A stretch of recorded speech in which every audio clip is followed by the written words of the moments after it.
ফিরে এলাম বিরতির পর। যে খবরে নজর রাখবো, বিজেপির অমৃতা রায়কে হারিয়ে কৃষ্ণনগরে জয়ী তৃণমূল প্রার্থী মহুয়া মৈত্র।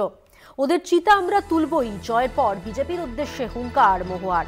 গত বছর ডিসেম্বরে ঘুষকাণ্ডে বহিষ্কার করা হয় মহুয়া মৈত্রকে, আর সেদিনই মহুয়া বলেছিলেন ৩০ বছর নালা নর্দমায় পড়ে থাকবো, কিন্তু ওদের চিতা আমি তুলবই। এই মহুয়া মৈত্র, তাকে হারাতে জোড়া সভা করেছিলেন প্রধানমন্ত্রী। বিজেপিকে হারিয়ে দিলেন মহুয়া মৈত্র।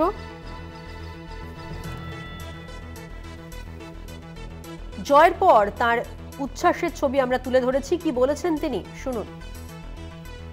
এটা খুব সিম্পল, যে কোনোদিন ওই যে ভগবান মনে করা নিজেকে, যে গণদেবতার ঊর্ধ্বে আর কেউ নেই। যে মমতা, এই যে নরেন্দ্র মোদী বলছে আমি নন বায়োলজিক্যাল, মা মারা গিয়েছে বলে আমি এখন ভগবানের গর্ভ থেকে আমি জন্ম নিয়েছি, মানে এইসব পাগল টাইপের কথাবার্তা মানুষ ঠিক দিয়েছে। আর ভারতবর্ষে হচ্ছে আমরা ধর্মনিরপেক্ষ দেশ, সবাইকে এক চোখে দেখতে হবে। সেই সাম্প্রদায়িকতার রাজনীতি, এই বিষাক্ত রাজনীতি মানুষ একেবারে ত্যাগ করেছে। দেখুন, এটা মানুষ জবাব দিয়েছে, আমি জবাব দিইনি, এটা মানুষ জবাব দিয়েছে। আমি ৮ তারিখ ডিসেম্বরের যেটা আমাকে বহিষ্কার করেছিল, আমি তখন পার্লামেন্টের সিঁড়িতে দাঁড়িয়ে বলেছিলাম যে আমি আগামী ৩০ বছর নালায় নর্দমায় মাঠে ঘাটে লড়াই করব, কিন্তু এদের শেষ আমি দেখব। আর চিতা আমরা তুলবই। বাংলার মানুষ জবাব দিয়েছে, চিতা তুলে দিয়েছে। ভারতবর্ষের মানুষও জবাব দিয়েছে, চিতা আমরা। কথা বলবো আমাদের প্রতিনিধি সন্তু সাহা এই মুহূর্তে আমাদের সঙ্গে টেলিফোন লাইনে রয়েছেন।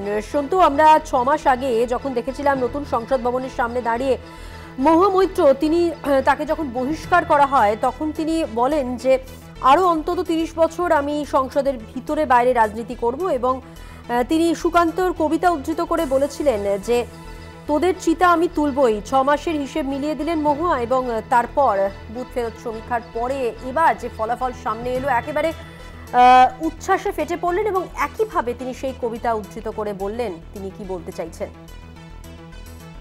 একেবারেই মধুবন্ধুকে তুমি যেমনটা বললে, গত বছর ডিসেম্বর মাসের ৮ তারিখ বহিষ্কার করা হয় সাংসদ মহুয়া মৈত্রকে। সেদিনই সাংসদের সিঁড়িতে দাঁড়িয়ে তিনি বলেছিলেন আদি হিংস্র মানবিকতার আমি যদি কেউ হই, স্বজন হারানো শশায় তোদের চিতা আমি তুলবই। পাশাপাশি তিনি বলেছিলেন আমার বয়স এখন ৪৯ বছর, আগামী ৩০ বছর সংসদের বাইরে এবং ভিতরে নালাই নর্দমায় মাঠে ঘাটে আমি লড়াই করব।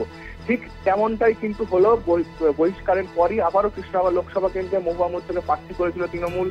তার বিপক্ষে বিজেপির রাজমাতা অমৃতা রায়। এই অমৃতা রায়কে জেতাতে কিন্তু বারবার পথে নেমেছিল বিজেপি। যদি তুমি বলো, দুবার এই কৃষ্ণনগর লোকসভা কেন্দ্রে প্রধানমন্ত্রী এসেছে, অমিত শাহ এসেছে, এবং বিভিন্ন তারকা প্রার্থীরাও এসেছেন, কিন্তু সেই জায়গায় কোনো রকম ভাবে ভালো ফল করতে পারলো না বিজেপি। ৫৬,৭০৫ ভোটে জয়ী হয়েছে মহুয়া।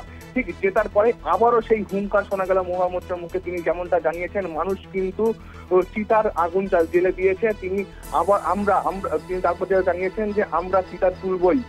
ঠিক এই হুঙ্কার, তুমি যেমনটা জানো, মহুয়া মৈত্র সাংসদ একদম বিজেপির বিরুদ্ধে যেভাবে, অর্থাৎ শাসকের বিরুদ্ধে যেভাবে প্রশ্ন তুলেছিলেন, ঠিক তারপরেই তাকে বহিষ্কার করা হয়।